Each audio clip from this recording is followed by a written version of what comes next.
Akarshan Films present थोड़ी खुदले बतोई कारे रामनगर के लोई कारे Music by Rajesh Sahni. Ramnagar के लोई कारे हवे बेतिया यार हमर बगाहा भाता हवे बेतिया यार हमर बगाहा भाता सबे कहतावे होई कारे हवे बेतिया यार हमर बगाहा भाता सबे कहतावे होई कारे ढोड़ी खोदले बतई कारे होई नवलपुर के लोई कारे ढोड़ी खोदले बतई कारे रामनगर के लोई कारे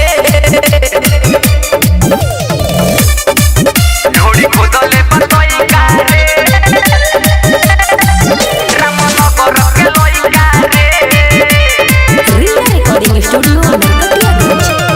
सट चनपटिया रे पीछा पला गोल छुअला चाहे होई भावल वाला गागोल वाला गागो बथर सिकटा पीछा पला गोल छुअला चाहे मैना टाड़ वाला गागोल वाला गागो सुनो यो जुआ सुगौली से मारा बनमरिया मरा बनमरिया सुन खाता खटौरी से मारा चिउटा हाथी हो चाहे हमके पैसा रे सुन खाता खटौरी से मारा चिउटा हाथी हो चाहे हमके पैसा रे ढोड़ी खोदले बतई कारे भैरगंज के लई कारे ढोड़ी खोदले बतई कारे रामनगर के लई कारे थोड़ी खुदले बतोई कारे रामनगर के लोई कारे Mixed by Gunu Sanjeev.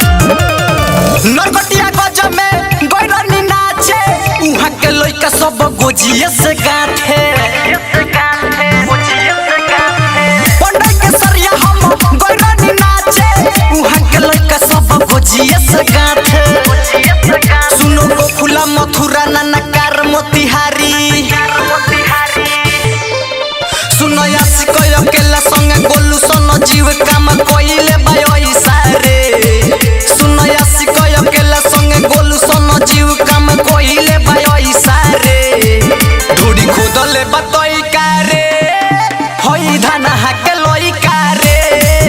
ढोड़ी खोदले बतई कारे होई लौरिया के लोई कारे सफा खोद के जियान कदलस रिया रिकॉर्डिंग स्टूडियो नरकटियागंज।